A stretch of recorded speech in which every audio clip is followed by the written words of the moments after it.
Kana kantu gashasha kari ntago abantu benshi mwari mukaza ariko abantu goroba Hello friends, uyu munsi ngiye kubereka uburyo wareba amanota ya national examination cyangwa se result z'abantu bakoze examen, yaba mu gatandatu secondary, yaba muri O level, yaba primary, yaba muri primary.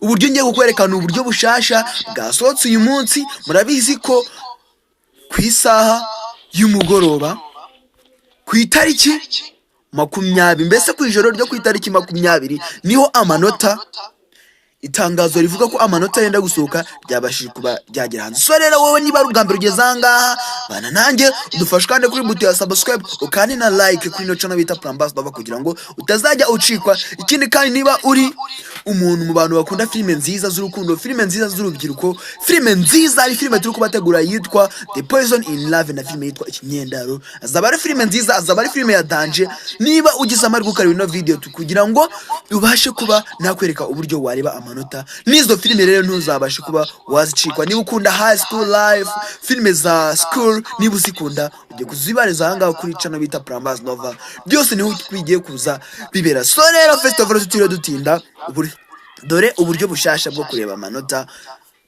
mu mwaka w'2024. Nk'ibisanzwe rero turafata telefone yacu cyangwa se machine yacu, dushaka application bita Chrome, Google Chrome, abenshi bayizi nka browser, turaza kuyifata then tuyishira. Urabona ko muri telefone yanje yo bita Google Chrome, urabona ko dore ngiyo niyo nkoresha. Hariho abafite ama iPhone nabo ndizera neza ko iyi application bayizi, niyo uraza kuba wakandaho.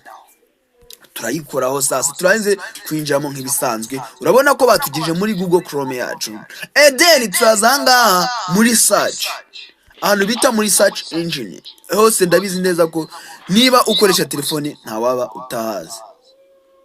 Okay, then noneho turahita tuza twandikemo SDMS.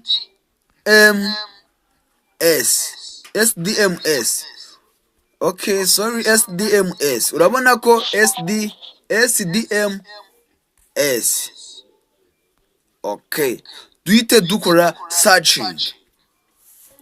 Tukiraza gukora searching, urabona ko hari amajambo batuzaniye, ariko hari abantu baza kubyitiranya ugasanga byabagora. Weho kintu uraza uhite ukora kuri ahangaha SDM School Data Management System Login. Iri jambo niryo uraza kuba wakandaho, then turarikoraho. Urabona ko ahantu batugeje hariho birabaraza kubyereka bamugeze ahangaha. Impamvu mbikoze, hari abantu bagera ahangaha gase password ndazikura hehe, ese password za username ugasanga umuntu agiye ashiramo amazina ye. Urabona nkanjye nitwa kamvuge ko nitwa Eric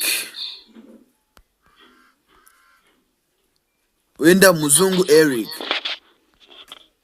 Urabona ko